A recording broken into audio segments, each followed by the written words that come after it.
You are Ozzie Smith. You are the Wizard, and but you're born in Mobile, Alabama. I know you moved from there when you were 6 to Los Angeles. But what made you the man you are today? Well, you know what? I think it all has to do with the people that you surround yourself with. You know, when you're hearing the same message day in and day out, it's what forms your life. My mom used to always tell me that no matter what it was that I chose to do in my life, do it to the very best that I could, no matter what that was, and I always took that to heart. And then when you start going to school, if you have the people that are preaching that same message, which I was fortunate enough to have coaches and teachers who preach the same thing, be the very best that you can be at whatever you do in your life. And I think that that's really where it all comes from, is believing and knowing that if you work hard to try and do the right thing, good things usually happen. That doesn't mean things are perfect. Right. There are going to be pitfalls. There's ebb and flows. There's up and downs.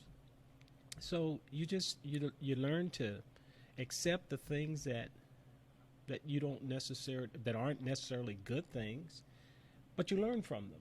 You know, whatever mistakes you make in your life, you learn from them. I hope you don't make that mistake again. It's just like playing baseball. You know, every error or whatever, what you do is you learn from that error and try not to make that same mistake as you go forward. And you try and limit yourself to those mistakes, and things usually turn out pretty well. And I know you're a humble guy, so this will probably be a weird question for you, but like, when did you know you were different?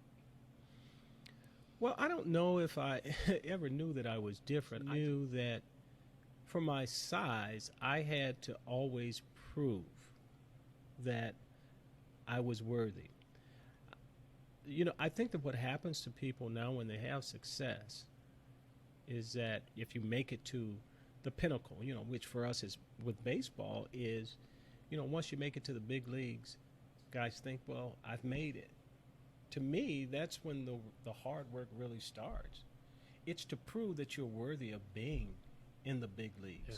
And so my fear was always that there was always somebody that was better.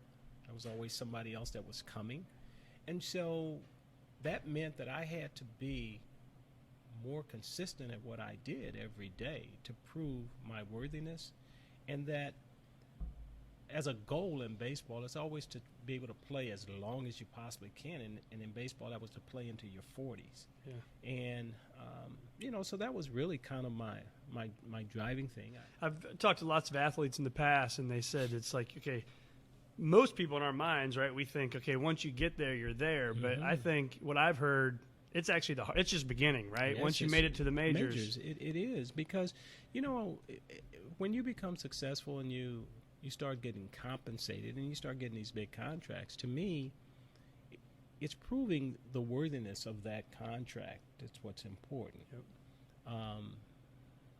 And so that's what made me take ground balls every day, because I was afraid that if I didn't, or if I took it for granted, that could be taken away at the drop of a hat. You know, one throw or one somebody sliding into you at second base could end it all. You know, so I never wanted to walk away from what I did feeling that, hey, I left something out there. I know that when I left the game in 1996 that I had given it my all.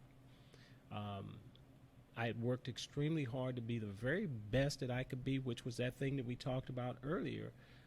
That was a part of my youth, you know, making sure that I did not take anything for granted. And I know that when I walked away in 96, I hadn't taken anything for granted. I had nothing to be ashamed of, and that I got the most out of my God-given talent. So when you hear the word mindset, what comes to mind? I mean, I could talk mindset all day long, and there's certainly the physical part of being a phenomenal baseball player, but how much of it was right there between your ears? Well, there it is. I mean, when you're not a big guy, power hitter who's going to, you know, one swing can change and you have to be able to think. And I used to tell my kid this, and I tell all young kids this. If you're not as big and strong and you can't outplay the guy, you got to be able to outthink him. That's right. And if you can't outthink him, you better be able to outplay. You can't go out there and not be as big and strong and then not be able to think. Right. That's a losing combination. You got to figure out, well, this guy's smarter than I am, so I got to execute Right. better. Or this guy here's a better athlete, so I got to outthink him. It's got to be one or the other.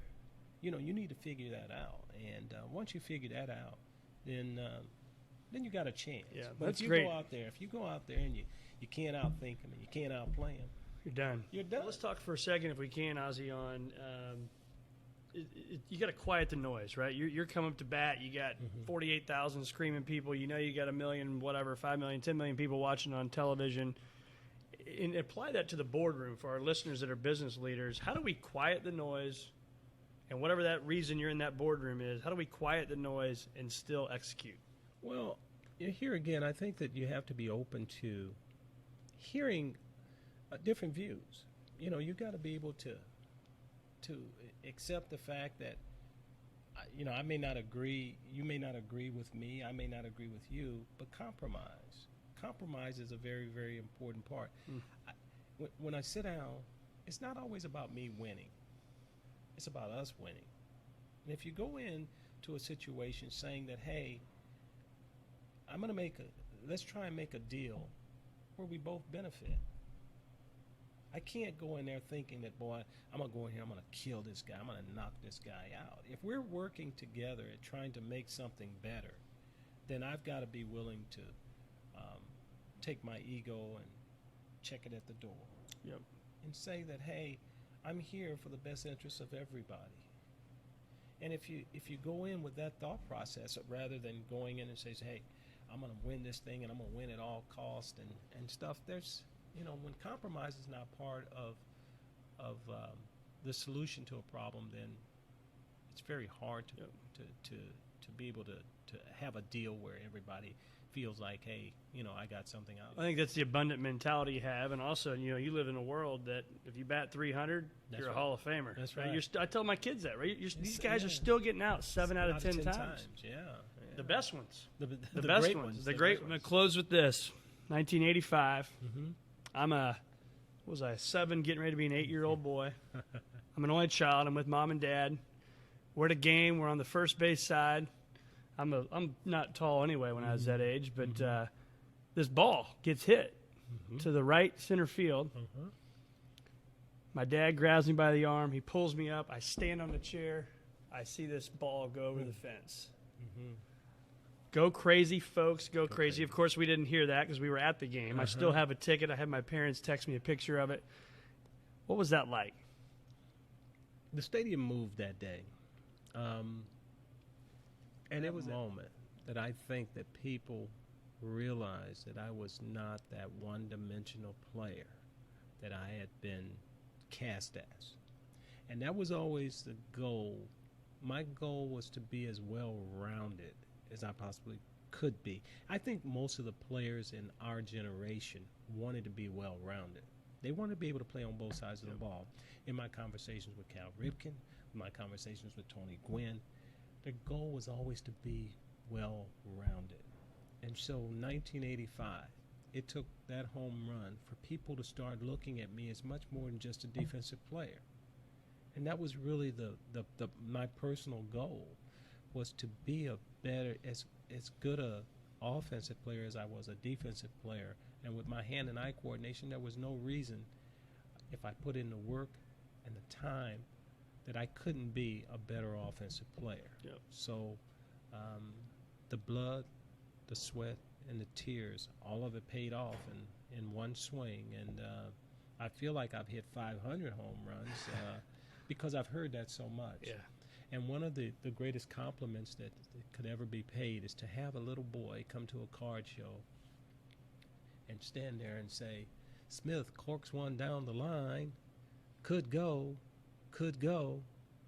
go crazy, folks, go crazy. The Cardinals have won the game by the score of 3-2 on a home run by the Wizard. That is awesome, my friend. Well, thank you for listening to the Circuit of Success. You can probably see if you're watching this, I've had a smile my entire time of getting to interview my childhood baseball hero, Ozzie Smith. And Ozzie, thank you so much for being with us and what you do for the community. It's been an absolute pleasure to be with you today.